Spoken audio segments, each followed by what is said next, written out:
Healthcare continues to rise, and new technology are very expensive, and adoption in the question staff shortage in some area continue to drive up a cost and report cards on providers' quality cost numbers of procedure.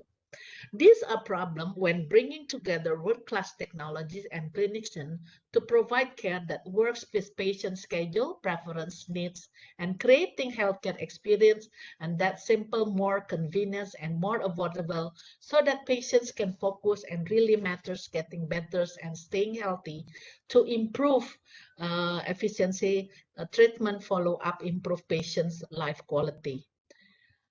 Now, why we need the hospital master plan? Okay, sorry. So as we, can we move another one? Sorry. Yes. So as we enter 2020, healthcare organizations' internal audits resources already were limited even as the industry has become more complex and the numbers of significant risks has grown over the past decade. The delicate balance between the increasing number of risks and levels internal audit resource became even more challenging in early 2020. So when Indonesia was hit by the COVID-19 pandemics, although the industry has been prepared for a natural disaster, terror attacks, and other events that could cause the large influx of the patients.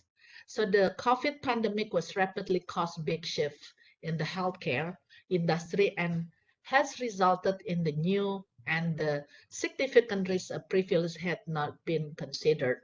So the question now, what are we going to fulfill patients like to get more informative, engaged decisions, or have more choice, the budgets, costs, and according to desire. So we should meet patient expectations by more involved in decisions making, open and effective communications, and the most important, setting convenience healthcare setting with the latest medical technology, affordable health services, then can owner of the management of the hospital will change their hospital to follow the accreditation standard or leave it to die, or some of the small hospital now already closed because of the new regulations number 47 year 2020. Next. So why we need a hospital master plan? In the traditional approach, the master planning, a set long-standing assumption, has been prevalent. For instance, it was assumed that most hospitals would provide all the clinical services and that all those services would continue to grow. But with the some shift of volume to outpatient setting, it also assumes that capitals would be available in invest in the building and the best solutions, it's always in the best building. When come up with becoming a world-class medical facilities regularly goes above and beyond compliance with the professionals, accreditation, certification standard, and it has a palpable commitment to excellence. The health industry is one of the industry that highly regulated by the government's regulation. So the government regulations number 47 2020 stated that the master plan, feasibility study, and business plan bundles for the principal establishment, building, and operations to establish and the operations of the hospitals. Hospital activities, network architectures, it's a very natures. Is recognized and understood as a facilities that converge all kind of disease, provides as much and wide range of the diagnosis services. So and cure appropriate treatment where possible centrally or vice versa.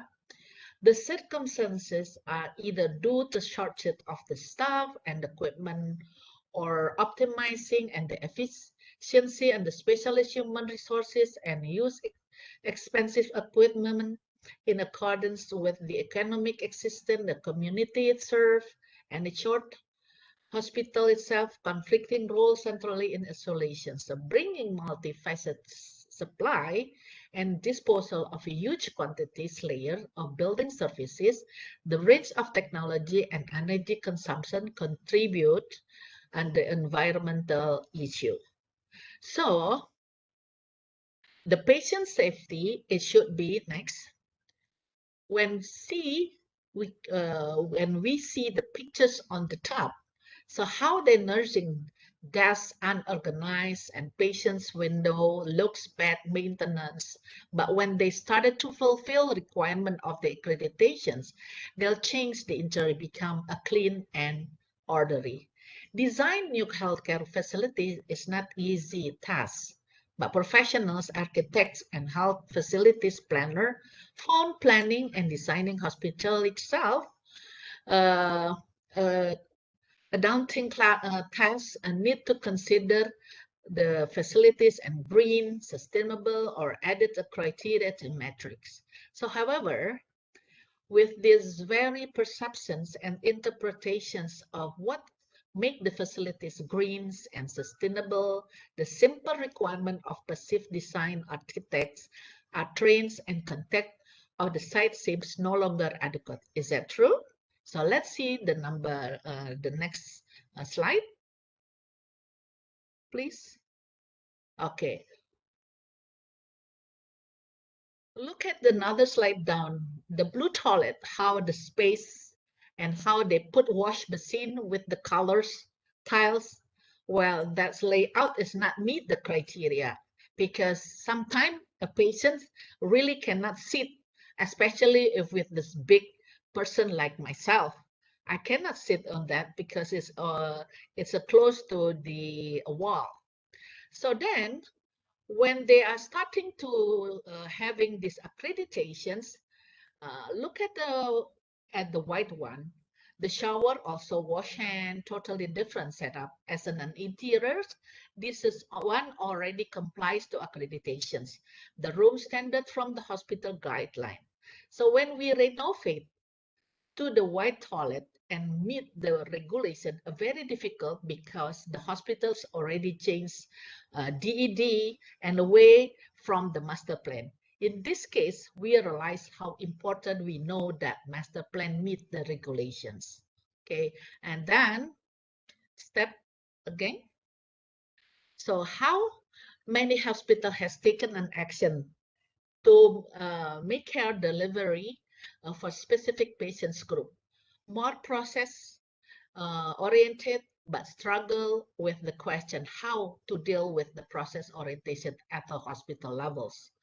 So the debate over whether patient safety efforts should focus on adverse events or errors logically extend to voluntary incidents reporting in a hospital. So report emphasizing adverse event, take outcome-oriented approach to improving quality, whether those emphasizing error to take process-oriented approach. So related to this, there is an integrated health system that linked to the integrated care by integrated care well planned and well organized. So set of a service and care the process connected by the system hospital information by preparing the business process. Next. A business process itself is the simple business process these architects from the teaching hospital. In the hospital world, process orientation had been introduced through the new organizations model, such as the patient's focus, hospitals, and the development and implementations of a new coordinations mechanism, such as a clinical pathway. So a change in the organization structures and implementation of the clinical pathway does not automatically lead to more process orientations, the cultures. Therefore, it is important for management to know to what extent the different changes compel an organization toward the process orientation. So the whole system in this architect, it should be done before that we organizing or developing of the hospital. Next. As we know, hospital accreditations is widely Maaf, Mbak adopted. Prita, Yes. waktu tinggal 5 menit lagi. Okay. Yes. Measure and organization quality safety. So this one is a national standard. So why is hospital information very important? This one it's because they want to have the new one. Next. Okay, this is the standard hospital information that will be mentioned by Dix in the futures. Next. Okay. To create valued customer, then to get the standard information, this stage model it should be done before the operations of the hospital. Next. So the common hospital risk that healthcare facilities are served by numerous utility infrastructure system. So this one include automation control system, information technology, communication, pneumatic tube system. So risk minimization concept, the strategic has to be applied the system and should be reviewed and periodically to ensure safe and efficient facilities. So this easier when the system already connected to the information system. Next. So then the possibly hazard when you look at see this when the medical engineering cannot really good on in terms of the mechanical system, they will be very dangerous and patients will be died on the tables. And next. So for core concept of the patient center, I think the perspective is both of recognition that patients and family essential lives for quality and safety. So not only in direct care intentions, but also quality improvement, safety initiative, education, and health professional research. This concept, family center, dignity and perspective, healthcare practitioner listen to the other patients and family perspectives and choices, patients and family knowledge, value, belief, and culture, etc. Information sharings that how the healthcare practitioners can communicate, and then participants and patients and family encourage the supported and participant in care and decision making at the levels they choose. Then the last one is collaboration. Patients, family, healthcare practitioner, and healthcare leaders collaborate and policy program develop implementations and evaluation facilities design and professional education and research as well as in the delivery of healthcare. So when you come to the end of these presentations, we know that on the other hand, success is based on your peoples, but on the other hand, success is based on the process. So I think the process is also most important for this. Thank you for the lessons, and we'll see you with the question and answer.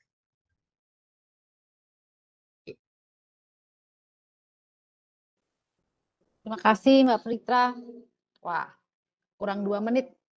Okay. Good presentation.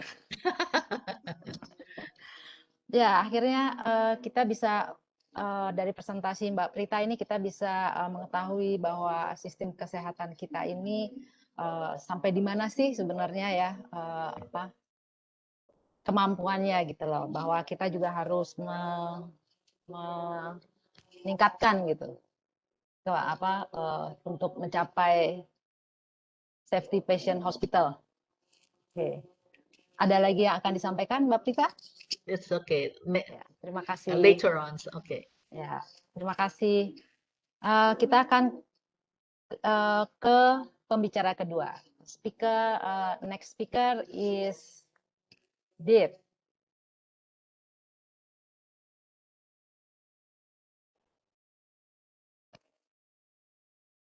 Hi, Dave. Still mute. Still mute.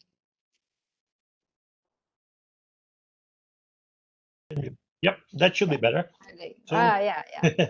so thank you, Neen. You have 25 minutes, and 5 minutes before finish, I will remind you. Okay. Okay, and now I read your bio first. Oh, sorry. Okay.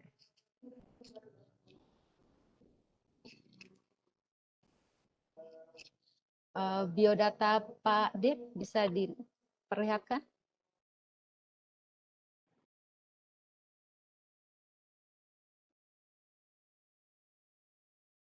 Kurang besar ya.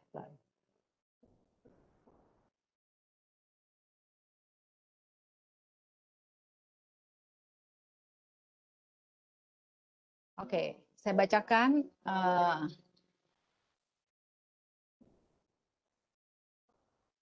He is an experienced director having worked with healthcare, education, hospitality, and government organizations in APAC to guide their digital information journeys.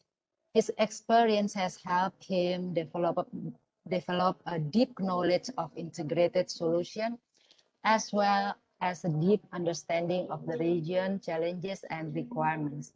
Dick has spent a substantial amount of his career in Belgium, China, and is currently based in Singapore. He's very passionate about solving clinical and nurse operational issues while focusing on patient experiences.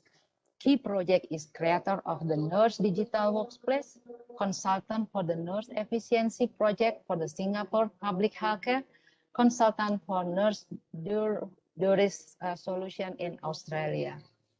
Okay, it's time to you. Okay. Thank you very much, Nin. Thank you. Appreciate that. Okay. Let's first share and open up. Okay. I hope this is all clear and we are good to go. Okay, thanks. Thank you, Vega and HDII for having me here today. I'm going to talk about the impact of ICT on, in fact, your job on the architectural and the internal design. So I don't want you to become ICT experts, but of course you are always welcome to do that. So let's start with the basics. Let's talk a little bit about the reason why we need to have ICT. And I think that Dr. Prita was very clear in that. It's not only for the accreditations, but for me, ICT is also an enabler of delivering healthcare. It's that extra hand, the extra eye and ear. It's in fact helping to make sure that ICT can help on the healthcare delivery. Because don't be wondered, because the care demand will overtake the care offering that you will have. And specifically in Indonesia, where the geographical, the economical, and even the medical pandemic setting is a big element. So how do you overcome that? And ICT is really, once again, the helping hand to do that. Now, at the other end, IT, and that's why I call it here it is all connected, creates as well the interconnection between everything. Think about the financial parts. Yes, you have the government, you have the insurance, you have the care provider and the patient. These elements need to be connected, otherwise you cannot deliver the financing.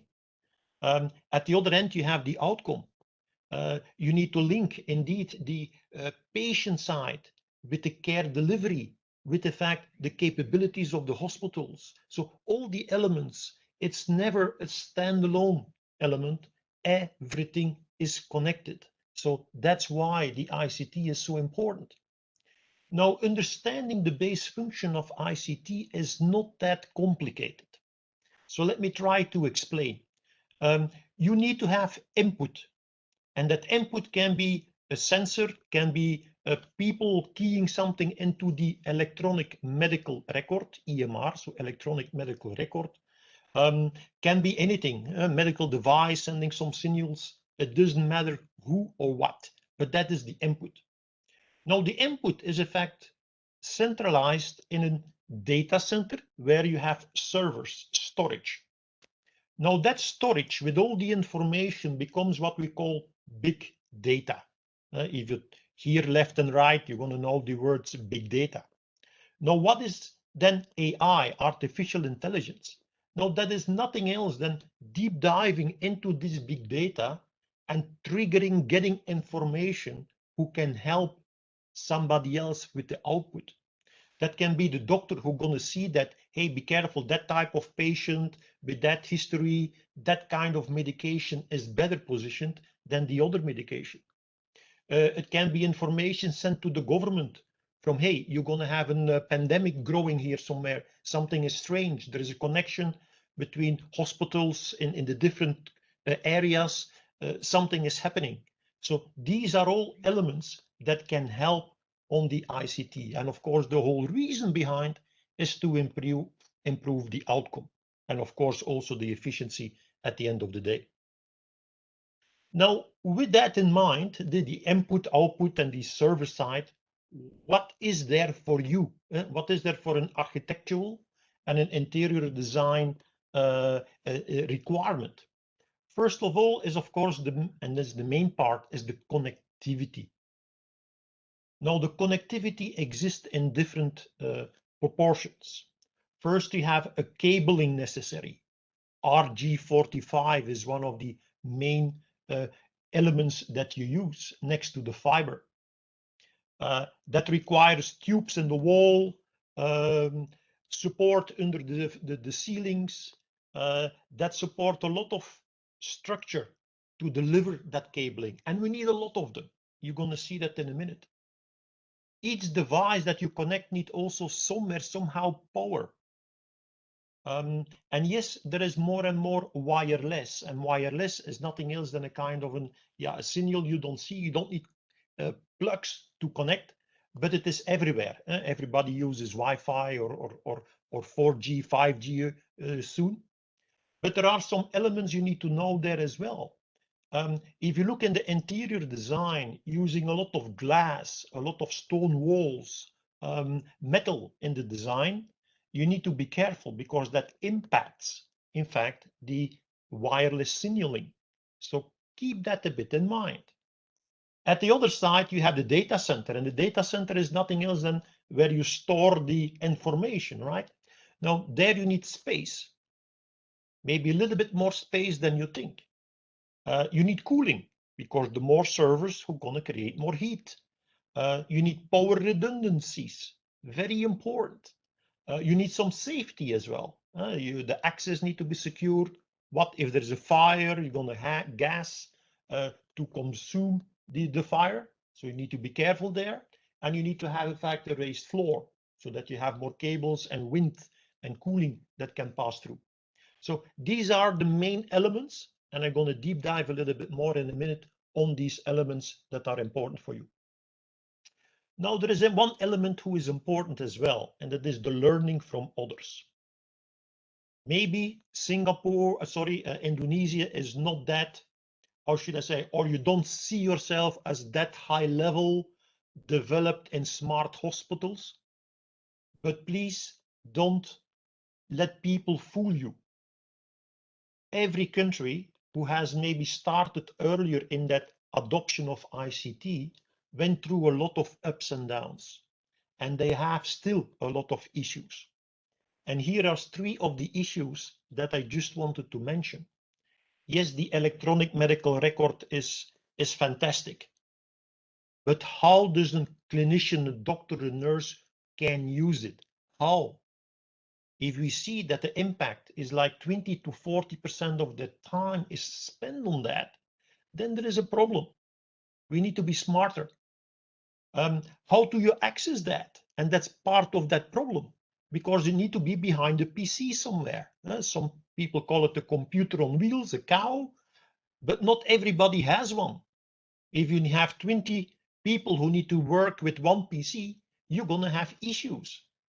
So mobility is absolutely crucial and something you need to think about from day one. And then you have more devices, more infusion pumps, vital signs, all equipment who're going to make noise and beeps and whatever you're going to have. How are you going to deal with that? So please, these are elements that you need to take on since day one when you make a design. Now, on this slide, you need to bear with me a little bit, and I'm going to talk about the different elements that you have, that you need to have, and that you can integrate. So first is a basic nurse call. That is the button that you can give to the patient if they are in need. Now, that is not longer sufficient because you don't know if it's critical or if it's just for a bottle of water. So that's why we try to tend to give more capabilities to the patients. Mobility. Some patients are allowed to be mobile, but how do you protect them? How do you follow them? If you have kids, dementia. So that's where the location-based services and this kind of trackers comes into the picture. Don't forget that cameras is not longer CCTV. No, you can, with the camera, detect if people fell down, if they are wearing a mask in the COVID-19. There is a lot of learning and elements in that camera that allow you to create effect automation. And the cameras has these days AI effect embedded. You have also medical devices. I spoke about it already, more and more even medical devices.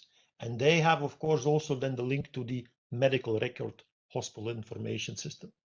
And last but not least is all the collaboration. Dr. Prita spoke about that as well. How do you work between the nurses, through the care teams, with family back home, and so on, specifically in the COVID-19 situation. But these are in fact the building blocks that gonna design and create a smart hospital. Now, what is now the ICT prerequisites and important for you? So first of all, you need Wi-Fi everywhere. Is that for the patient? Is that for the nurses or the clinicians? Is that to connect medical equipment? The majority these days is wireless, is Wi-Fi.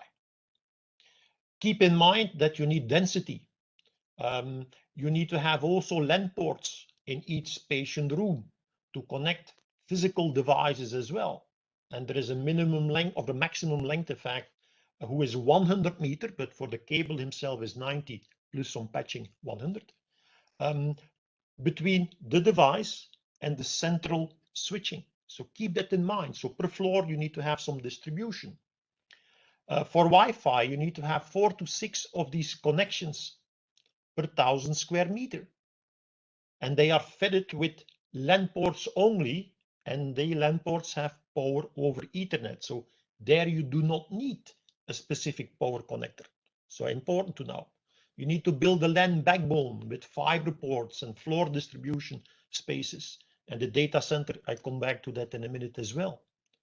Then if you want to connect with the building management, there's extra cabling necessary. The CCTV is extra cabling, again RG45. And if you want to do location-based services, be aware that you even need more connection points, like you see here, and even a little bit below the ceiling to have a better precision. And these days we can go up to a 2 to 4 meter precise. We can locate where is a patient, where is a wheelchair, where is a person, whatever it may be. We can identify that in a very precise manner. But you need to have these things embedded, otherwise you cannot.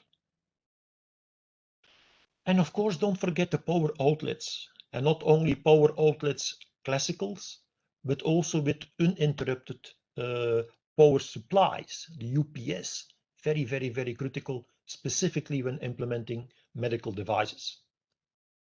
Now, what does that represent? Say, if you want to view a little bit what that represents per bed. Per bed, you're going to have room intelligence connected to the RTV, audio visuals, to potential fan or air conditioning, lighting, blinds potentially, so that the patient himself can control that and don't need to call a nurse to do that for them. You need to have a nurse call system who is also cablings. You need to have, of course, your mobility, the Wi-Fi parts. You need to have connectivity for the medical devices and cameras. And don't forget the interior design. sometimes the most simple things can give you the best outcome. Creating a small visual, is that a different color or a small visual aspect around the bed, give you like your space. It's like your patient pot, what you call, that's your space. So these little things can create that intimacy with the patient. But as you can see in totality, a lot of cabling, a lot of things are necessary here. Now, what is now the impact further on the interior design? And there's more the examples. If you look at wireless, you should have in fact a visual from wherever you are to one of the access points, minimum one. So that's something you need to deal with. Be careful if you have glass walls, they are not transparent for wireless communication signals. So you need to have in fact signals. You need to have an access point in each room. So keep that in mind. Also keep in mind that plants and greenery is perfect to create let me say, a good atmosphere in the hospital, but don't overdo, because they are also taking up in fact the signals. And yes, it's not longer coverage, it's capacity we are looking for. And to help out on the right hand side, I give you a few examples how to work and create the connectivity for each bed. You can do that in a vertical tech bar, a wall, embedded in the wall. You can do that horizontal. You can hang them in fact on the ceiling.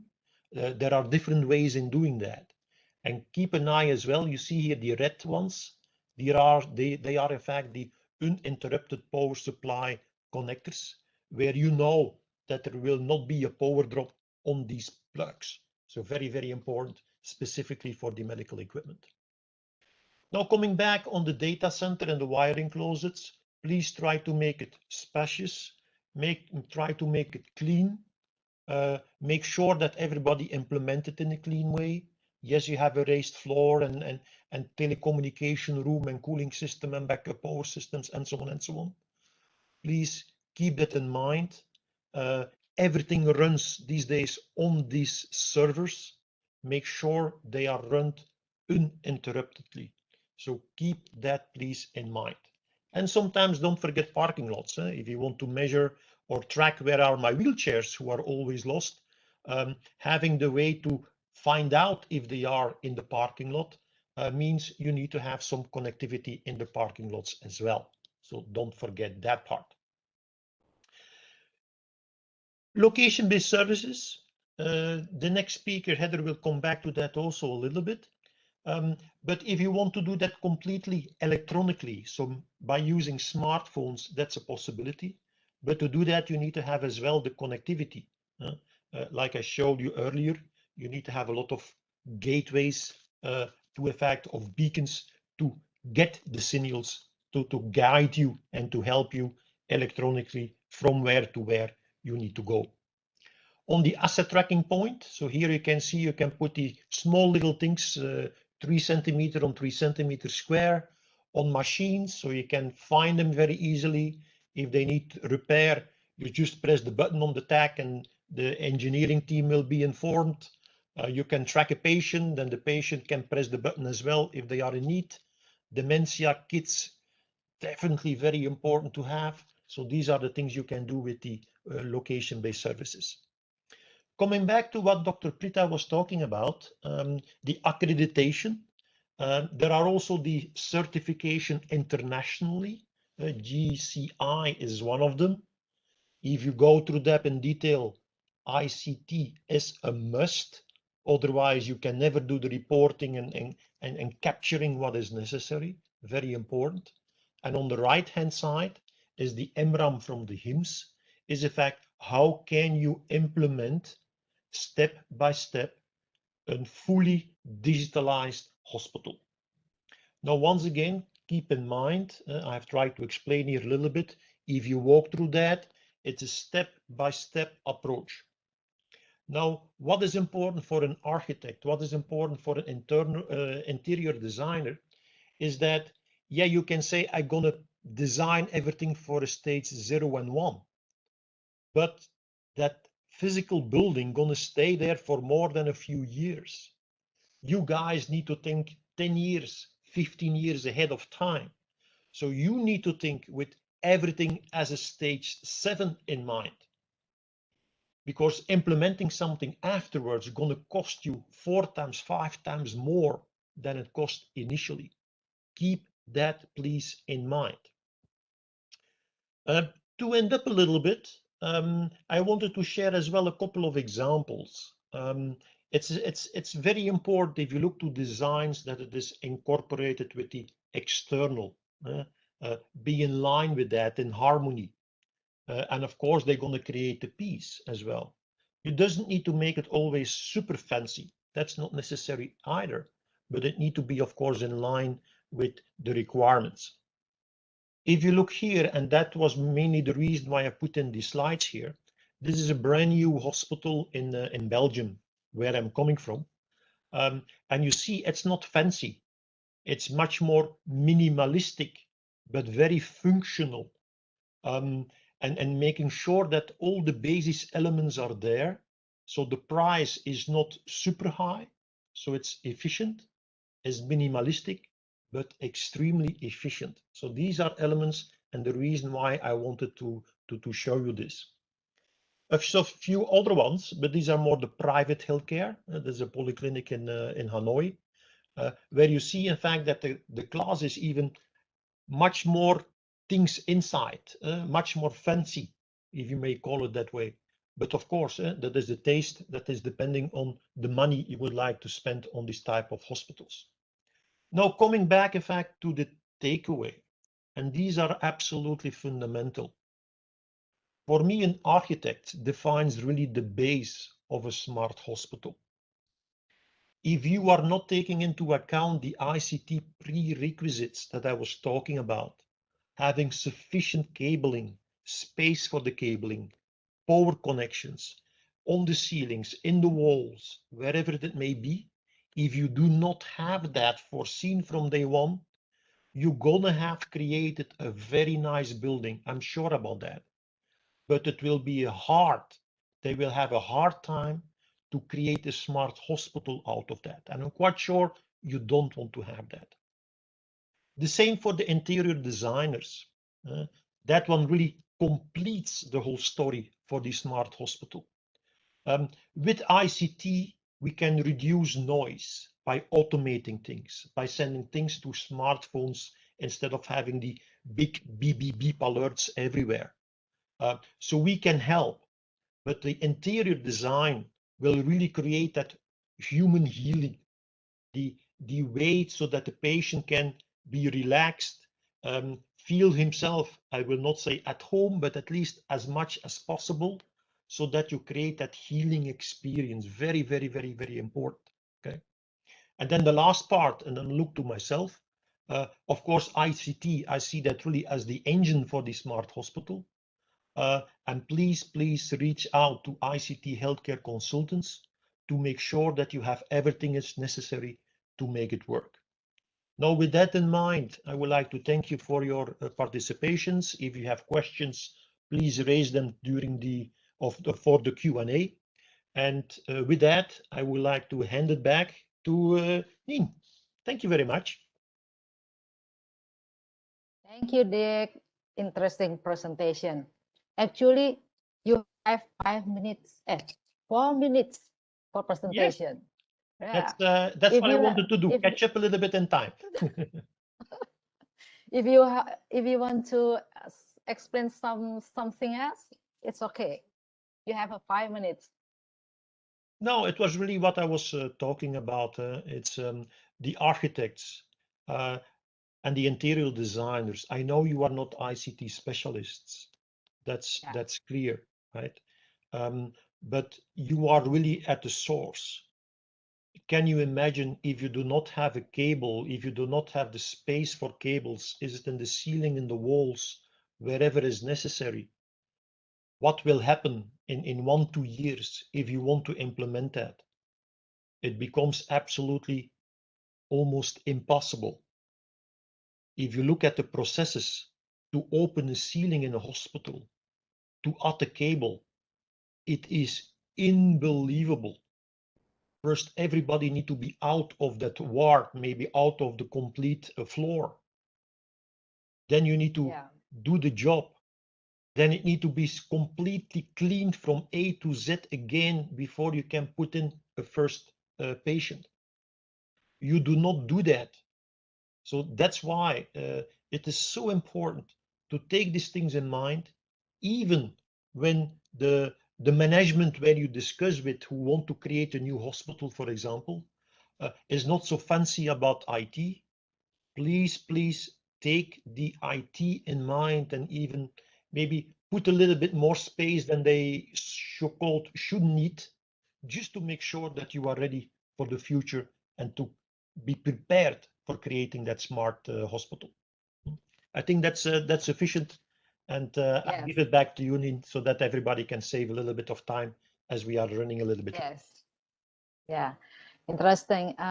This is very informative and useful to know by interior designer, architect, and also hospital management to get together to design a hospital.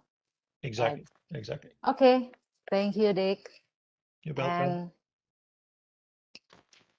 Nah, sekarang kita akan ke pembicara ketiga. Tapi sebelumnya adalah tolong polling diisi dulu. Kemudian kalau ada pertanyaan bisa ditanyakan di Q&A di bagian bawah, di sebelah kanan bagian bawah. Oke. Saya bacakan dulu. Sesuai dengan gambarnya, tersenyum. Nanti kita akan melihat apa betul.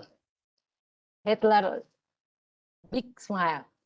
Hitler leads and manages the digital workplace solution business for Vega Global. She is known as the Queen of Friendly Smile. Has the kind of energy and sense of fun that help fit the team through even the largest, most challenging problems. With over 20 years of client-side experience, her background is commercial real estate selection and contractual obligation, strategic operation, and hand-on project management.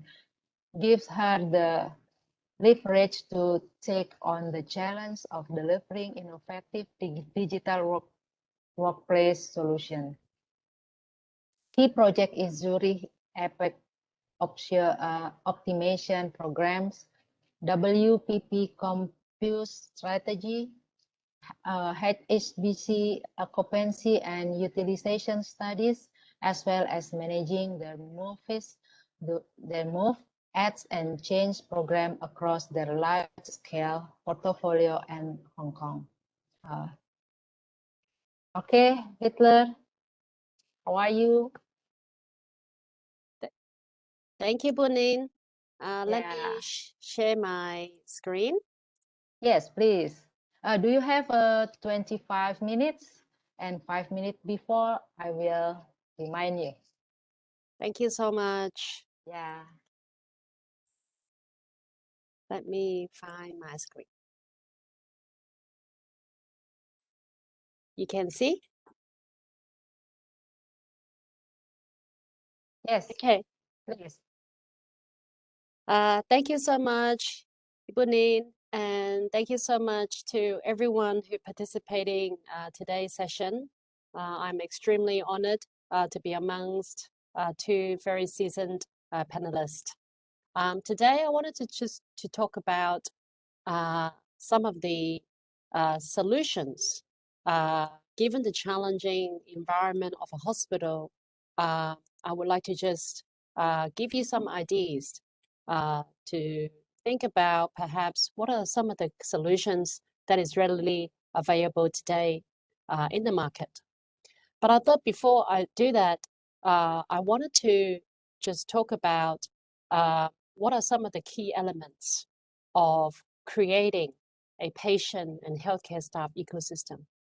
So as we have heard already from our two seasoned panelists, there is no simple answer to solve a complex hospital environment. So keeping patients and healthcare staff happy, safe, and secure with healthcare facilities is a complex task. So for my presentation today, I'd like to cover 5 key areas of interest, complementing what has already been shared by Derek and by Ibu Prita. So the first area is social engagement. Social engagement is extremely important in a hospital environment, which allows patients and healthcare staff to stay connected with friends and family while they're combating isolation. Another area is personal hygiene and care. And personal hygiene and care encompasses technology that can improve patients' well-being. And safety. Safety is about detecting hazard in order to prevent impairment to patients and the use of network-based system to connect family and friends in case of an emergency. Health and wellness is a big topic at the moment, particularly in the healthcare industry. So daily exercise for our patients, training, applications are crucial to the maintenance of good health and prevention of accidents. Health and nutrition. I'm going to cover a little bit around what we mean by hybrid clinic and monitoring vital signs, state of health, and adequate nutrition intakes is also very important.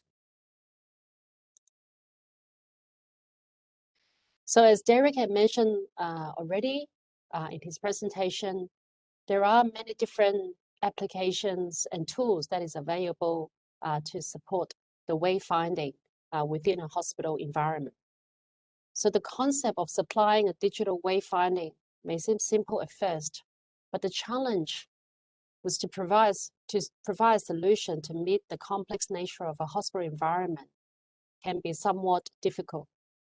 So some areas that we can consider is guiding visitors to their destination, using walkways that is accessible only for the public and multiple entry points, building with different levels and each level having a different layout can be challenging. Providing basic instructions for perhaps for English speakers in Indonesia who might not understand Bahasa.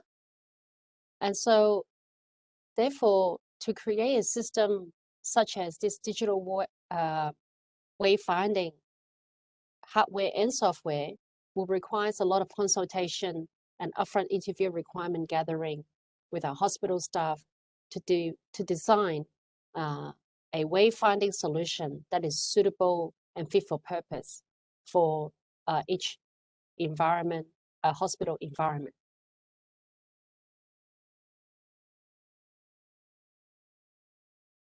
Another element of wayfinding is the digitalization of patient care signage. So the drive for digitalization improves workflow efficiency, enhances the accuracy of communications, mitigating risk and upgrade patients' experience. And some aspects of patients and physicians' communication in hospitals still relies on menu update whiteboards or door information cards, increasing the workload of nurses and hospital staff and increasing the risk of errors or outdated information can be a high risk. And so there is a new solution that is now available in the market that promotes hospital to use digital signage without taking a step back with the manual task of writing out information. So the patient care sign can connect wirelessly to a hospital or facilities systems, so update can be pushed in real time. And it can be configured to show patients alert, such as visitors restrictions, allergy, or medical precautions. So medical staff have all the relevant, and doctors have all the relevant information of the patients at a glance, increasing the trust and satisfactions from our patients.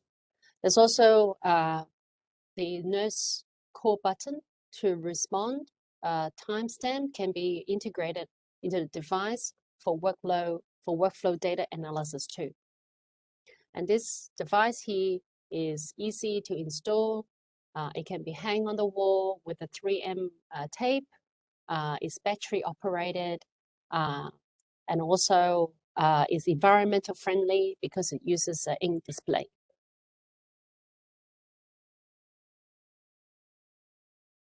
So as Derek mentioned before, integrating IoT beacon sensor technology is an efficient and effective way to help monitor the facility of the hospital. And also from Dr. Pritra, also shared that there are huge gaps with washroom standards. And so this area of focus in the hospital washroom requires high level of attention due to the heavy traffic and utilization. And therefore, cleanliness and hygiene is extremely important. Through the use of sensor and beacon technology, now readily available, we're able to measure and monitor utilizations and cleanliness of the hospital washrooms. And with this particular use case, this is using the beacon and sensor technology, sending information and data back to the cloud, and therefore the administrative and facility management team within the hospital can quickly identify if the washroom is dirty, alert is sent to them. They can also monitor through the user portal and control through the main dashboard as to the location of the washroom and the level of soap, dispenser, toilet paper usage, if there's unusual smell, water leakage, hand paper towel, and also rubbish bin level. If it's low, alert will be sent to a facility and a cleaning staff to refill the amenities. And in this example, we're able to demonstrate that with the sensor technology, it is showing and demonstrating each of the washroom. And as I mentioned before, it detects the rubbish bin level, the water leakage, and there's also the waste management as well. And through the beacon, it sends a signal back to the hub, and the hub sends the information back to the cloud, and therefore then register the information and then send this back to the facility team for monitoring and to take immediate action.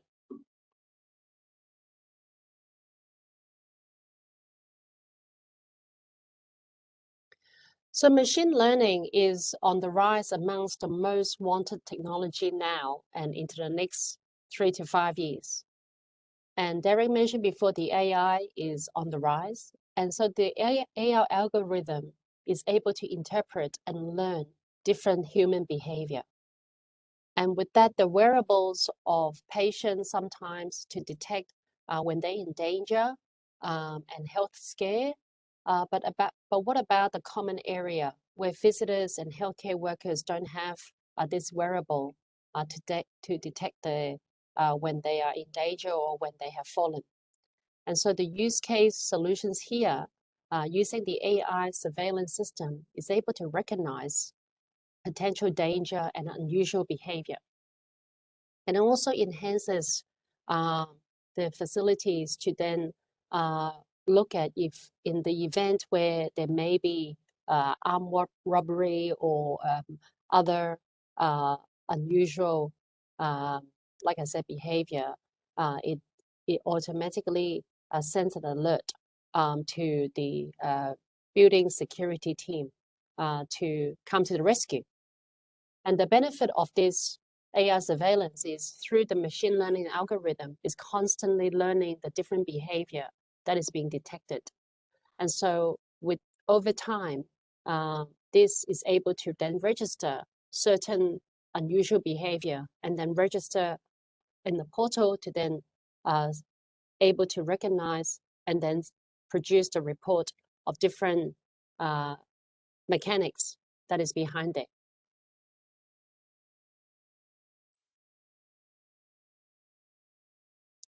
So let's look at some of the health and wellness for our patients and for our healthcare staff. It is very important that through rehabilitation of certain movement and exercise is important to promote for our patients and for our healthcare workers. And with that, one of the technology that is now available in the market is the smart exercise mirror. And this smart mirror is already preloaded with over 7,000 exercise covering yoga, meditation, Wing Chun. And if someone who's brave enough, they can also learn some kickboxing exercise. And the virtual personal trainer is able to then interact virtually with our patients and with our healthcare staff to perform some very basic exercise to get them moving. And this is technology that doesn't really require a lot of heavy duty work. So all it needs is one network cable and one power cable, and it can then connect wirelessly to the cloud, and therefore then it's continuously helping to promote different exercise regime into for our patients and for our healthcare. And it also gives you a good job if you've done a well exercise completed cycle of exercise. So this simple solution does not require to have a very heavy gym equipment where there will be some construction cost involved in building a gym.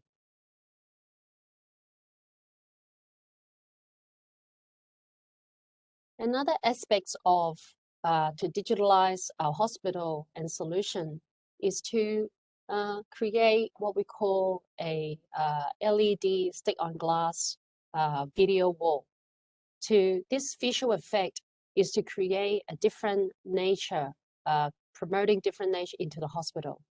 And in some way, having the nature, having the background sound of a forest, it can promote healing and biophilic experience for our patients and for our staff. It just creates this ambience of beautiful calm and relaxation for the patients and for the staff in the hospital.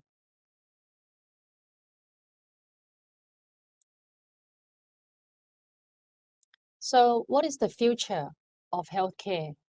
In some rural area and some remote locations where people need to travel far to get to a hospital.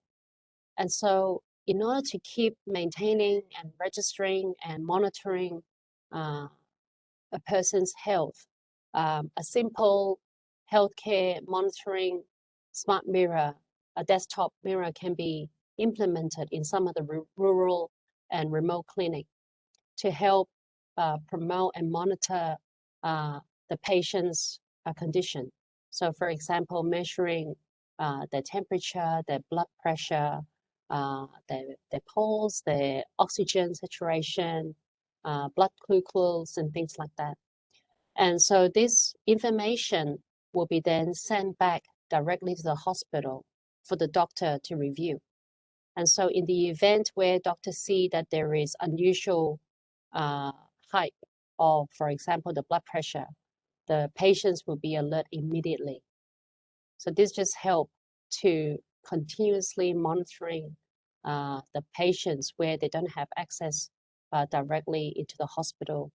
And so the clinic can look at some of these simple solutions implemented into this satellite and hybrid hospitals or clinics.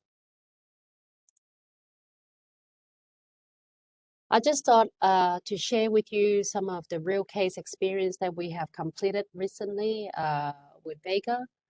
Vega to help to complete some of the hospitals here, as you can see, integrating audio visual and central remote for the light, for the curtain, for the air conditioning in the hospital room, and the audio visual in common area to play news or movies to keep the kids happy. Also, we also understand that hospital administrative staff will need to have certain video conferencing technology where hospital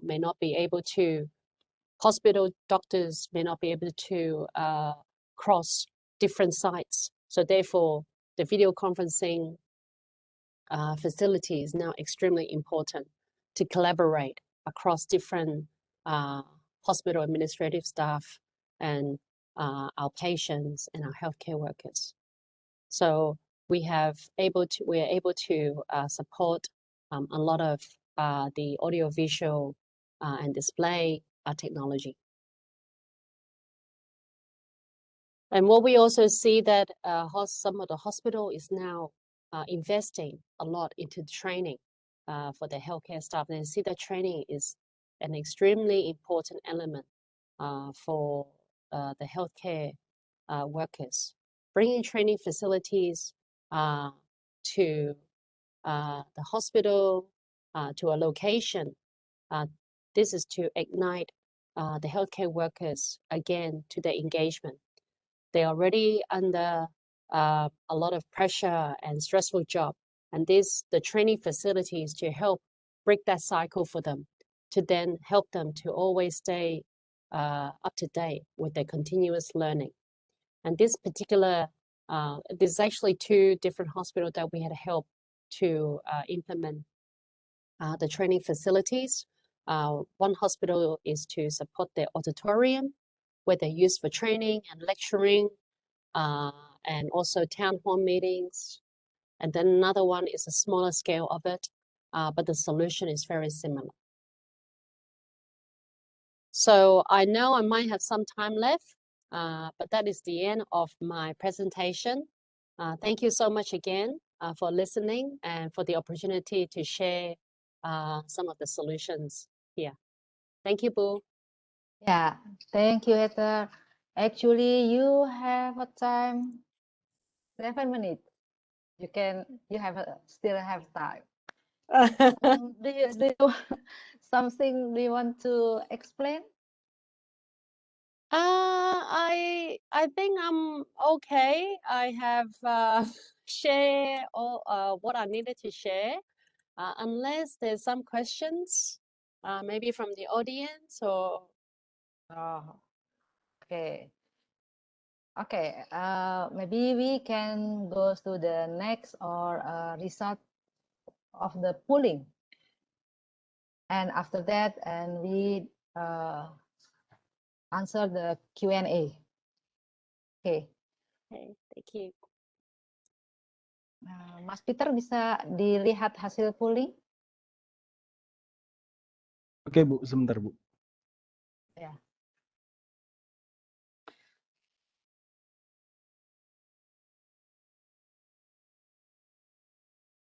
Your presentation is inspired building planners, architect, interior, and also hospital management to start using technology to help realize patient safety and green building.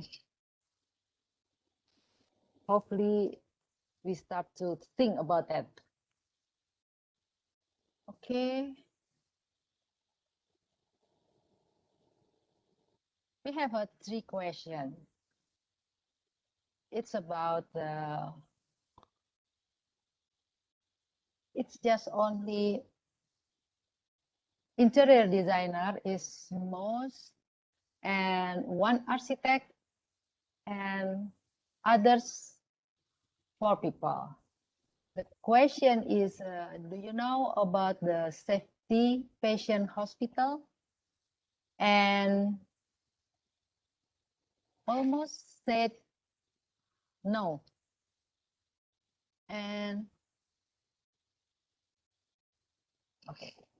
Do you know about the smart hospital? Smart hospital, the same answer. No. Okay. How about this polling? Maybe you have some some opinions about this. Almost the interior designer and architect didn't know about the safety patient and smart hospital.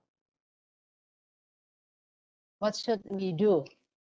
Maybe Dick, do you have an opinion?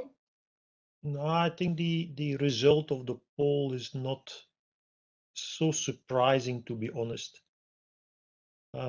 Hospital architectural and interior design is really a specialty by itself. So the result is not so surprisingly for me. Okay. Now, what can you do about that? That's of course something else. It's clearly that you cannot start overnight. I think it is good that maybe a few architects and a few interior designers are sitting together, and your platforms is a wonderful opportunity to do that, to brainstorm a little bit more about what should be inside it. I think everybody in the panel has given some ideas, what can that be? But at the end of the day, of course, an architect and an interior designer will work also for his customer. So if the customer requests ABC, okay, they're going to deliver at least ABC. But it is for me the role of the architect and the interior design to also not just push. I don't like the word pushing your customer, but to help him in that journey to think years ahead of time. You don't design it for 1 year and for like ICT for 1 year. You design it for a longer period of time. So I think that's one of the roles of the architect to do, because at the end of the day, if they don't start, everybody who comes inside the hospital will have headaches, will have difficulties to make it a smart hospital. That's what I wanted to say on that one. Yeah, thank you. How about you, Mbak Prita?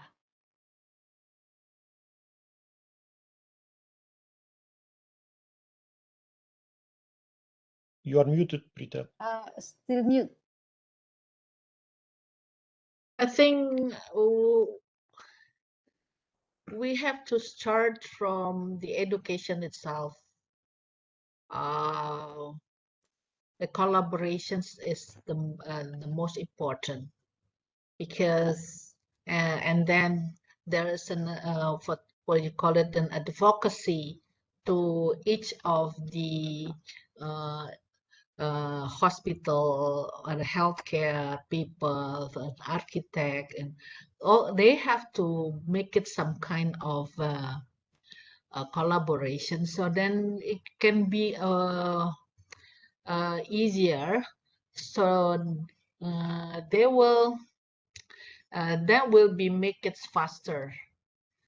I know it's a very long for changing the attitudes, the new technology. But again, when you started from the education, I guess it will be very helpful. That is from my opinion, yeah, because I think at this moment, some of the module or some of the lectures from each university are not the same. So that will be very difficult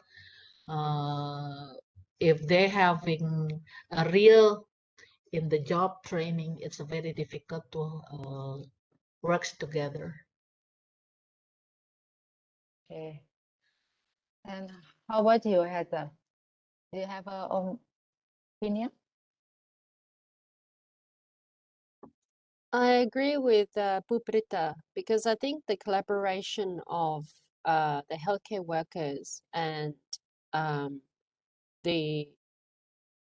think actually coming back to what can we help to promote the smart hospital, it has to come from also the government. So when we talk about the ecosystem, it's not just about one-way direction. Is the government, the healthcare workers, the sponsors who help to support, because you know, a lot of hospital is obviously is under the NGO. And so coming together, collaborating together as a whole will help to foster that early adopters of some of the technology that we can find to help promote. You know, obviously from an architect point of view, creating a wonderful and a vibrant space, it really helps to bring people together. But the upfront cost, the execution, and the timing is very, very important. Okay. Thank you for your comment. And we start to read the Q&A. Okay. This is when it comes to costing, we all want to know new hospital, totally of architect, build, interior, and ICT at a so low as possible total cost. How to balance this? Who wants to did? Okay. I can go first again, but normally it's Okay. ladies first, but okay, no worries. It's okay. Next time, ladies first. Now that's indeed a very good question, because at the end of the day, it's all about money, right? So you need to find somewhere a balance. And in that balance, it's hard to say, bring everything, make it as beautiful as possible as the building. That will not cut it. Put a lot of interior design is good, but that will not cut it either. You really need to find the balance between the different elements that what was discussed here. Is it from the ICT? Is it how can you make it as nice as possible? And it doesn't need to be always that fancy. You don't need to have golden cranes in the toilets and all this kind of stuff. That's not what is necessary. And that's a little bit as well what I have put in the slide deck from Europe, because we came from make it as beautiful as possible. But don't be afraid, Europe has also missing money these days. And it went down to minimalistic. But minimalistic doesn't mean that you don't have the automation or all the newer technologies in place.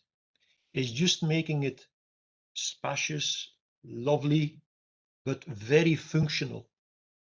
And if you can combine that, a lot of the cost will go down, but still you can make a beautiful building, a beautiful interior design, and still have all the functionalities in place. So that's really finding that balance between everything. You cannot pull everything to one side because it will not end up very well. Maybe ladies? Yeah. How about Heather? Maybe this is not Bu Prita, better I can answer. IT person. No, because I mean, Oh, IT do you and then also the hospital building is totally related. Okay, So, okay. Okay, please, Bu Prita. okay. So from my point of view, and then from my experience, a lot of the owners of the hospital, they don't really think about the building up the IT system and the building the hospital. It's just all has to be together. But sometimes they just separating each other. Then it can that makes a lot of money to spend. From mm, from my experience, there is a lot of public-private partnership that can supporting the hospital to build the system. But then it has to be announced or what you call it, familiar to the whole hospital. Not so many hospitals in Indonesia know about how they work with the PPP and how they are funding the the IT system, and then also combinations with the architects of the hospitals. So most of them, especially if you are doing some brown building, comparing to the green building, green setup, it is totally different. And then sometimes they miss, that's what I mentioned at first, the master plan is the must. And it has to be together between the master plans and also the IT master plan. It has to be together. Otherwise, it won't work at all. That's my experience. Okay. How about you, Heather? Yeah, I couldn't agree more. So I have to be very honest. I started out with my career in the corporate real estate and corporate office environment. And when I joined Vega, I had many opportunities, and one of them is to work in the hospital project, and also now I'm involved in a church projects. And the lessons learned from when I was working on the corporate offices project is exactly what Bupita was saying, is that you got to bring the upfront engagement very early. So working with the key stakeholders, so in this case, the healthcare workers, the sponsors, the private investors, the government, to understand what is necessary to support the design of and the architecture and the implementation of the hospital environment. The process is not very different. So the upfront engagement of the feasibility, the due diligence, to understand what that roadmap looks like, together that requirement, and then having everyone at the table to come up with a common goal, to then not look at, oh, that's an IT problem, that's a healthcare hospital problem, that's a designer problem, is a problem statement that everybody comes together to resolve. Because at the end of the day, let's be honest, hospitals sometimes can be quite a negative environment. And having to build. Yeah, especially with all these doctors, very difficult to approach. Exactly. They, but Bu Pirita, we Even though are I'm a doctor, yeah. extremely grateful that you're taking your time to share with us with us today. We are extremely grateful. We know you have done tremendous work, and I'm extremely honored to be part of this. But we don't have enough time, and so we got to be able to utilize the time very quickly, and bringing people together and the knowledge and sharing upfront is so important. Okay, we have actually we have 8 question. This is from Pamela. I'm Pam as interior designer. I would ask the speaker before patient come to hospital necessary to registration themselves at home.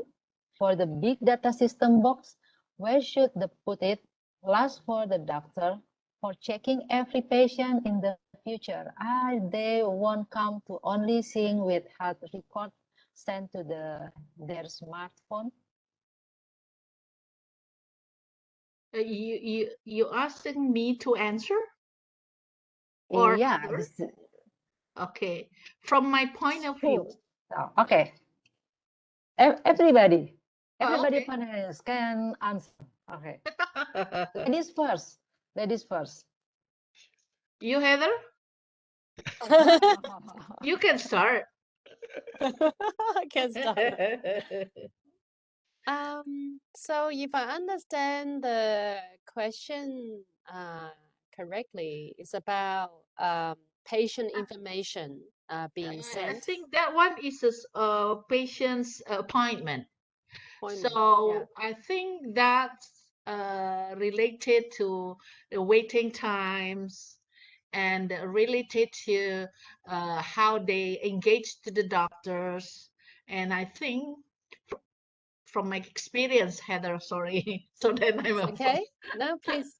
Okay. I've been working with one of the hospitals that's owned by the Australians, and that times a lot of people complain about the waiting time of the patients to the doctors. So when I said that why don't we using the what you call it, the electronic appointment system? But then it's the difficult that time. People doesn't really have the smartphone like as today. So then I said, okay, they can call or they can put it in email. So, but when they came, there has to be not an IT system, but it's by the queuing system. But now time to change. The queuing system machine is already there. Then it is easier. So that's depending the research, how many of a doctors and how many patients per day that will be can count. So then the queuing system, it will be okay for the hospital. I think maybe the questions like that. Yeah, Ibu? Yeah. Okay. Do you have an answer, Heather? Yeah, I just wanted to add, and so I wanted to add was we started off with one of the design of a solution, and then we quickly realized that there was a regulation around privacy data of information. You're right. So we were unable to then proceed because obviously we are unable to control the smartphone. Who can have access to that information to the smartphone. So one aspect of was to contain that information within the hospital, which is simply just the patient going to the wayfinding solution that we spoke about earlier on. Yeah. With that, we can only limit it to booking the facility. So, for example, within the hospital, sometimes they have restaurants, and instead of waiting long queue at the restaurant, they can book an appointment with the restaurant. So when the table is ready, then they can then go into the restaurant and then take a meal. And so instead of waiting for a long time, but that was pretty much where we could limit the solutions to. Until we start, working with our government and understand the regulatory requirement on privacy, the solution at this stage is still kind of in beta version. Okay. Thank you, Heather, on that one. If I may give you a kind of an advice, yes, there is a lot of privacy parts that need to be taken care of. You are absolutely right. And that's why the normal platforms as the WhatsApps and the WeChats, you call them, these are not the platforms that you can use. That's why hospitals are coming up with their own patient app. And with the kind of apps, the data belongs to the hospitals and stays in the hospital. So that solves that kind of issue. Now, the whole thing is in fact nothing else than a process. If indeed the patient are using the applications on their smartphones, they can make appointments, no problem. But then you need to have the full process. It's not just make the appointment. If the appointment is then within a week, people forget things. So that means the day before that appointment, the hospital system need to send a reminder. Are you still planning to come to the hospital in that date? So making sure that people don't forget it. We know that if you go to the doctor and the doctor has an urgent surgery or whatever who comes into the picture, there's going to be an extra 1 hour, 2 hour, 3 hours delay. Please don't hold that information for yourself. You can send that information proactively back to the patient, making sure that they know, hey, there's going to be a delay. And these are the processes. Once you have the processes straight, software can do all the rest automatically. That's not a problem. But once again, the processes need to be clear. And once the process is clear, you can implement all the automation very easily. Okay, thank you. We have 10 minutes before close. So maybe we answer another question. In bahasa, bagaimana manajemen rumah sakit di Indonesia menyikapi perubahan teknologi IT ke dalam sistem yang sudah berjalan? Mungkin pertanyaannya, bagaimana manajemen rumah sakit menyikapi perubahan teknologi IT ke dalam sistem saya ngerti pertanyaannya. Atau how is the management of hospital responding to changes in technology into an already running system?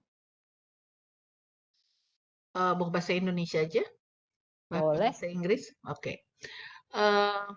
Jadi untuk old hospital yang sudah punya an old system yang kemudian dia harus berkembang, they have to develop a new one to connect to the outside, like for the accreditations or for the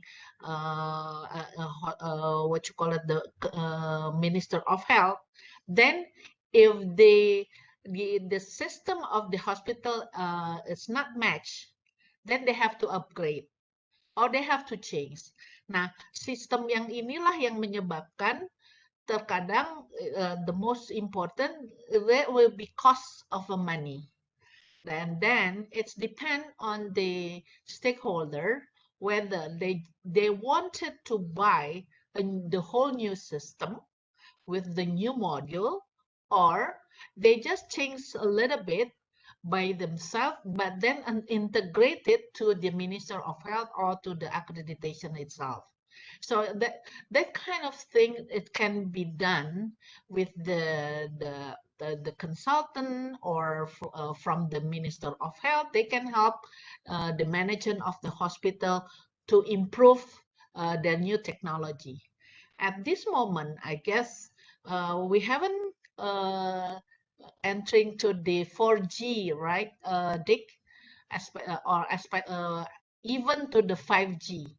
Then it will be very difficult if there is some kind of a tele operations together. If one is a 4G, one is a 5G, there can be delay. When they started to cut the body, but the other side cannot cut the body because it is a delay. This kind of thing, it should be done first before they are doing some kind of the bridging the technologies. I think that's my answer. What about you, Dick or Heather? My Bahasa is not that famous, but let me try to what I understood from it. No, you are absolutely right. When a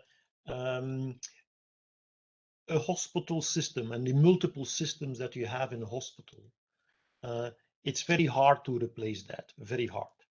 Yeah. The things are so embedded because you have the whole care pathway, all the processes are in fact embedded into these tools that you have. So changing it is not just, okay, and install a new software on my PC or on my server and everybody is up and running and happy. No, it takes a lot of time training all the nurses, all the doctors to make sure they understand it, hand holding them. So that's not simple. But sometimes it is necessary, like you said, sometimes it is necessary to do. And that's why it's so important to have a right system integrator. Because all these silos that you have, it's only when you really interconnect them through integration that you create a smart hospital. And that's really the core. So you need to make sure when you buy and you enable some new IT systems, check twice, 3 times, 4 times that these systems are open, that you can integrate them with something else. That will help you a lot, maybe not tomorrow, but the day after tomorrow, when you need to start to integrate, that you don't need to forklift everything. Maybe Heather, you understood more Bahasa. Maybe you can answer the question better than I do. My Bahasa is not fantastic as well. That was one of the things that I kind of regret that I didn't learn enough when I was in Indonesia. But I will learn. Yeah, I couldn't agree more with with you, Derek, and Bu Brita, because I think the hospital is actually already a very efficient machine that is already running in a way that you mentioned workflow, and I think the governance is also very important because we're actually working with human lives here, right? So the process, the workflow, the governance has to be smooth, and so to implement a technology, all the upfront planning is so important. And I think coming back to our point earlier on to talk about that upfront engagement, understanding what needs to be done. And then the execution part, to be honest, the time to execute, it doesn't really take a lot. Once we understand the upfront planning, the work that is involved, the execution can be quite smooth. And so to your point then is that whole system to build the right solution and technology, it has to be future-proof because we don't want to implement something and then realize that, oh, that doesn't work, let's just redo and do it again. So, it's the environment in a hospital is very different to a corporate office. There is corporate office allow us to have some certain trial and error. But when we are working in a hospital environment, there's actually no trial and error. Once you get the solution in, it has to up and running and live. Very well said, Heather. Very well said. Yeah. Okay. We have about 9 minutes. Maybe one question.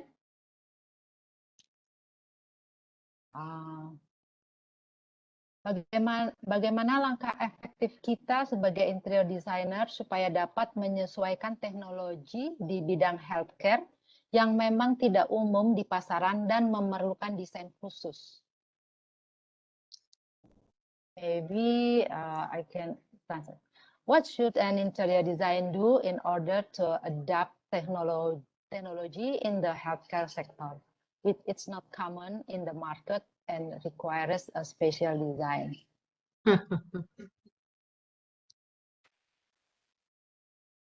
Ask to the expert. Yeah. Simple actually, right?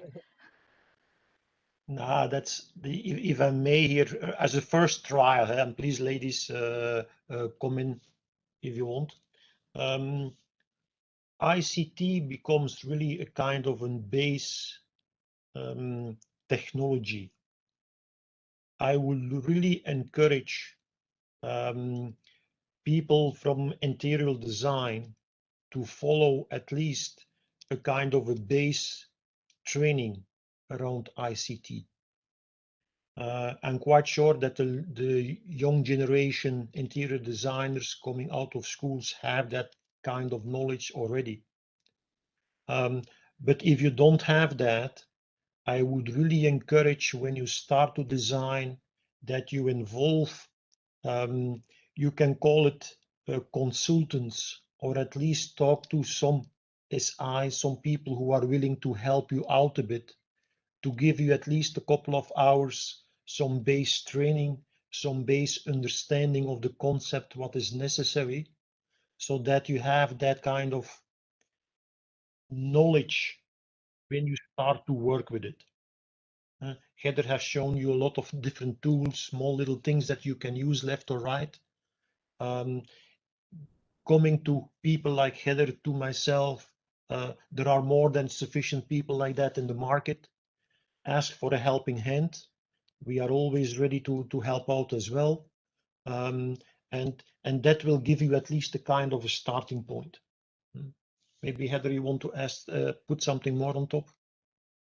Yeah, no, Derek, I absolutely agree. And I think because we have access to, you know, our own internal resources and our own network within our own company, we're able to be resourceful for our interior designers, you know, our student network who just need some ideas to kick off, to spark the interest. And once they grasp that, then, you know, they can be very creative and take off. And then it will be us who learn from them. Yeah. So yeah, absolutely. You know, we are here to help with open arms. You know, any information you need. My team is on the call today, and you know, I'm also here. So yeah. Good. Oke, kita masih punya sekitar 5 menit mungkin.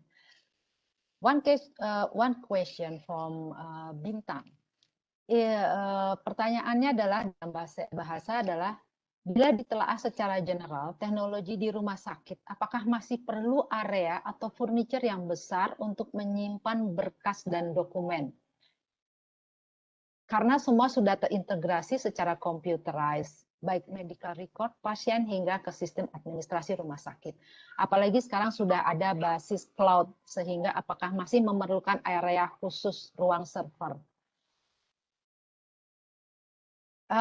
He asking about the medical record and the system. We need a big space for the medical record because now we have a cloud. Can all the data send to the cloud? Maybe like that. Yeah. Okay. How about the system? I think that's a very good question indeed. And that has a fact, the starting point is having a good infrastructure within the country. That's the first base. As we are dealing here with patients like Heather was talking about, it's a human life. You cannot have the important systems in the cloud when we have maybe once or twice a day an interruption to access that information. That cannot happen. And that's why maybe in some around Jakarta area where the internet is more than stable enough, is quality is good enough, you can start to put things in the cloud. And that can save a lot of money, specifically when you have hospitals from the same organization spread around the areas. You only need to implement the applications once in the cloud. So that could definitely help. That will reduce the manpower, that will reduce the space in the data center and so on. So that will definitely help. Okay, no problem. But the base is having an infrastructure in the country. Is it a wired internet? Is it 4G, 5G, whatever it is, who is stable and there all the time, that you can need to rely on? And that's something that is, I would say, maybe we are there, maybe some areas are there, but if you think about the 10,000 islands in Indonesia, guaranteed not everywhere you have that full access today. So that's one of the areas that the government need to play first before you can go fully to the cloud. Okay. How about you, Heather? Actually, I have nothing to add. I Same. think Derek has sums it up very well. Especially for me. And it's absolutely true Ibu. because, you know, we are dealing with information of people's and we have heard of cybersecurity and element. So until we all work together, the government, organization, technology company, to come up with a viable solution to address that, the information has to be contained within that area. So yeah, there's really nothing else, Derek. Well done, you. It's true. It's true. Okay. Anything else you want to say, Ibu Prita? Because we have a Hopefully, time to the finish. the Indonesians hospital informations will be integrated as soon as possible. Otherwise, we don't have a really good data, like for example, for pandemic or for others, other diseases. So then, like a primary healthcare and for the hospital, they have a big data. Then it will be can be. I mean, it can be used for the research. For the research, I think just pray that we can have that very soon. Amin, amin, amin. Yeah. Okay, thank you for all of you speaker. We have new knowledge and we can open mind to IT in the future. Hospital in Indonesia and in the world have the safety patient hospital and smart hospital and everywhere. So terima kasih kepada para yang sudah hadir dan maaf untuk yang belum dijawab pertanyaannya dan terima kasih pertanyaannya bagus-bagus. Semoga kita bisa dapat bertemu lagi di kesempatan yang akan datang. Terima kasih dan assalamualaikum. Wassalamualaikum untuk semuanya. Salam sehat. Salam Salam sehat. Terima kasih. Terima kasih semuanya, Dik, Head, dan Mbak Prita. Kita Okay. kembalikan ke Vega, Mas Peter. Terima kasih, Ibu Nin. Thank you for all Ya. panelists. Special thanks for Bu Prita and Heather and Dirk. It's very fruitful information and very amazing. And like blow my mind and very interesting things that healthcare have what we call like challenges, the obstacles that what we try to do is back to basic, see on the ground that we want to have a smart hospital, we need to think from the ground. So that's why this event today is happening. So hopefully this event can be useful for everyone who joining this event. So terima kasih and thank you very much for the panelists and Bunin.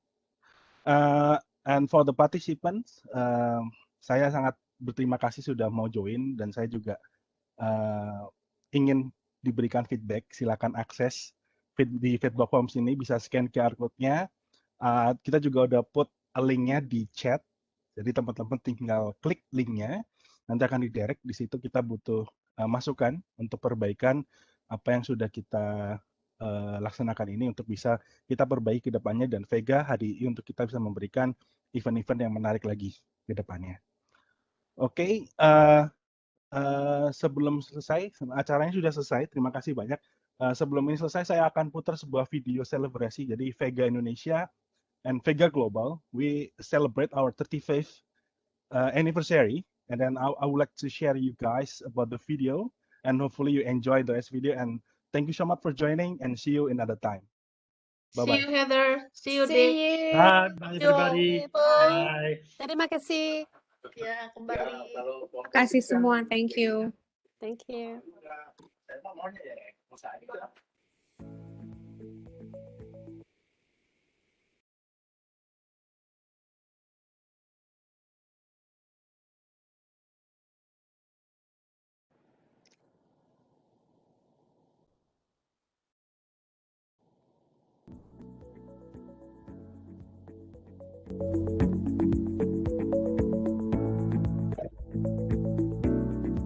Hi everyone, I'm Marie Brown, and I'm pleased to welcome you to Vega's 35th anniversary celebrations.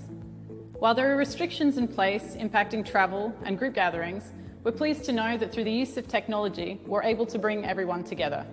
If you've been following our anniversary videos, you've seen us highlight different facets of our organisation that make us who we are. Our founder, Laurie Chow, for his foresight and vision for Vega. A global network through which we are able to connect and communicate as a team. Our amazing staff, whose drive and passion make everything possible. Our partners and their tremendous support and trust. The community we work in and the importance of paying it forward. And finally, our global project delivery, an important part of what we are able to provide for our clients. While we hope you're excited about celebrating this anniversary milestone, listening to our stories and hearing our heritage, at Vega, we're even more excited about what's to come. So to kick off our proceedings today and help us look at our vision for the future, let's hear from some of our senior management, Hua-Ming Gu and Matthew Dayton. Hello everyone, welcome. Welcome to the Vega 35th anniversary. My name is Hua-Ming Gu. I'm the executive chairman of Vega Global. Our marketing team has tasked me to report the overall progress of the company since Bear Capital joined force with Laurie and the rest of the Vega team 18 months ago. With the COVID-19 pandemic, the last 18 months has been unprecedented, to say the least. And we at Vega also did something that was never done before. That was to make significant investments in our organization, our business, and how we run our business during the challenging times. Starting with human capital. Other than establishing a group headquarters with the proper management structure, we have brought in experienced leaders and managers in some key positions at global level, such as the Chief Operating Officer, the Directors for Digital Workspace Technology, Marketing and Communications, Global Services, Enterprise Solutions, and Global IT.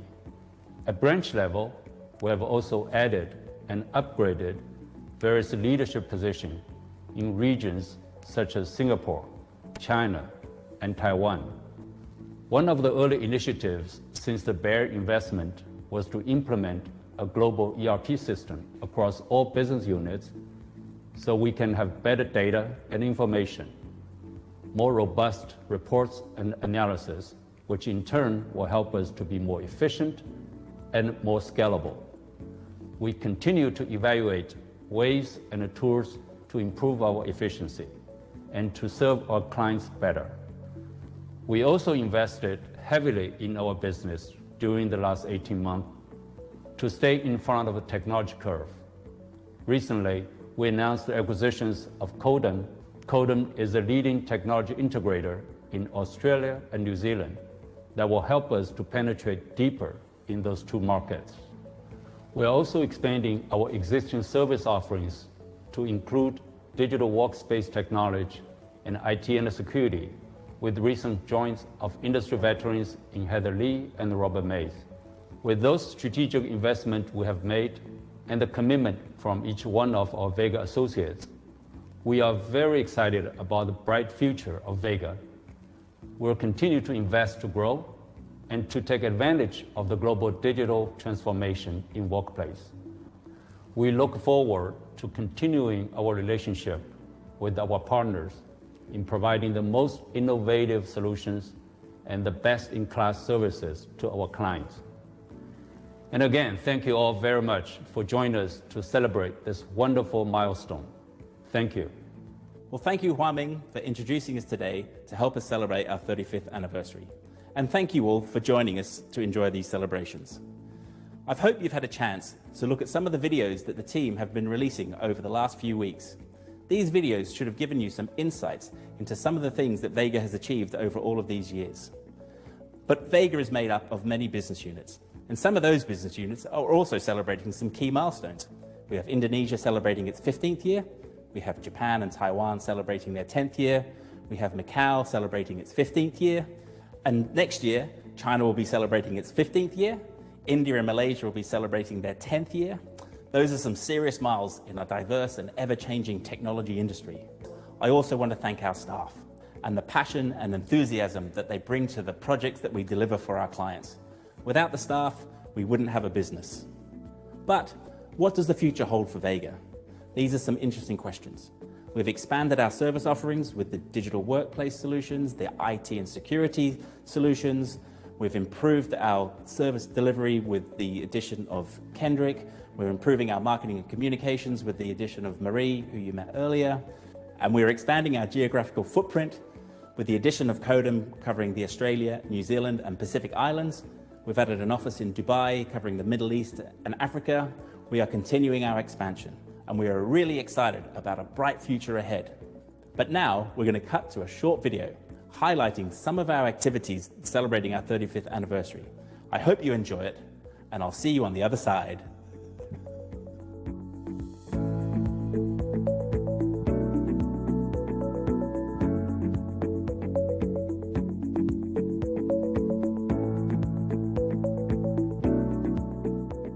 其實創立 Vega 咧，純粹係一個偶然嘅機會。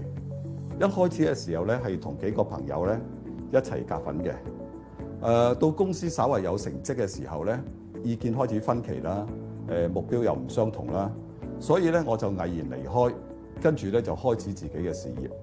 In 2010, after 24 years, Laurie saw an opportunity and took a chance to open an office in Singapore.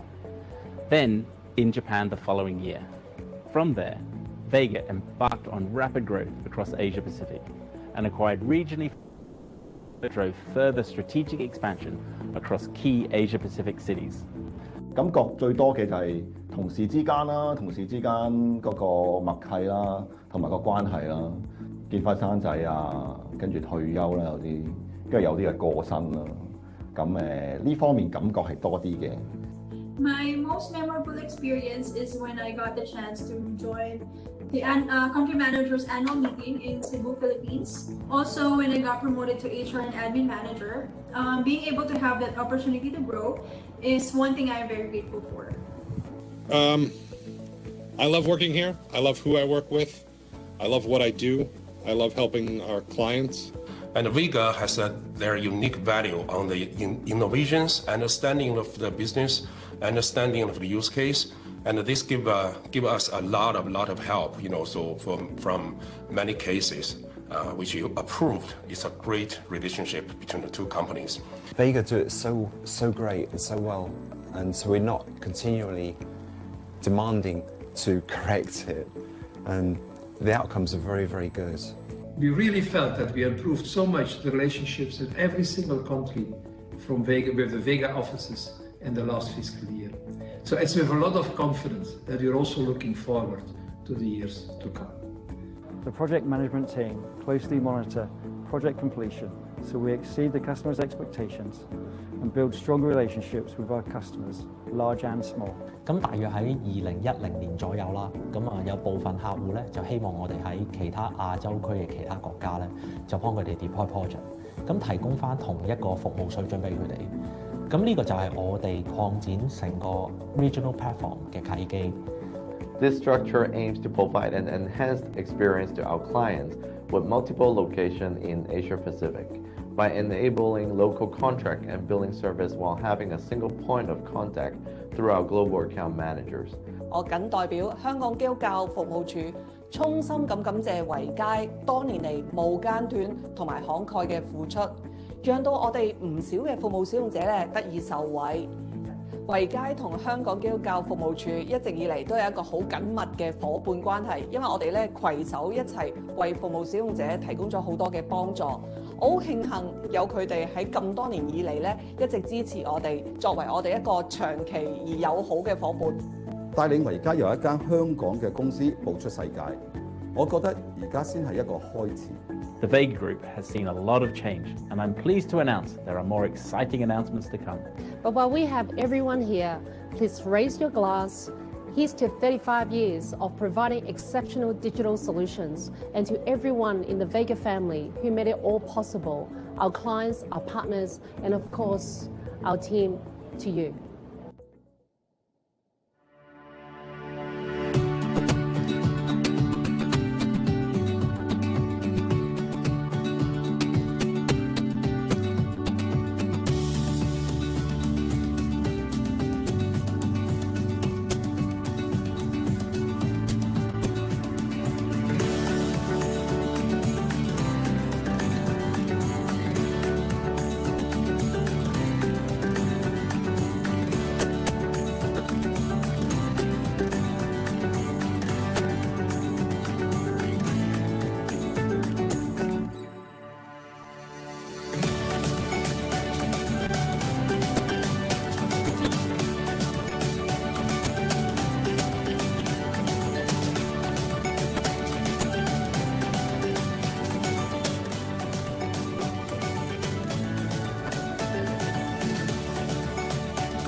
35th anniversary Vega.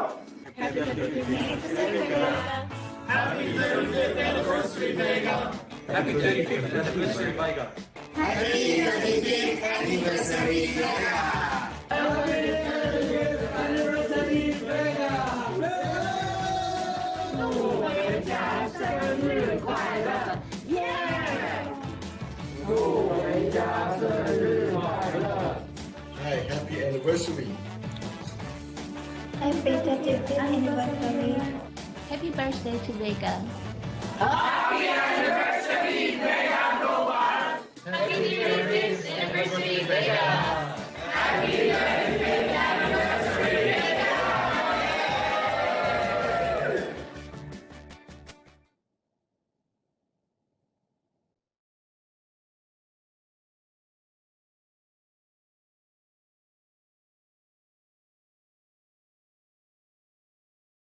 Oke, thank you.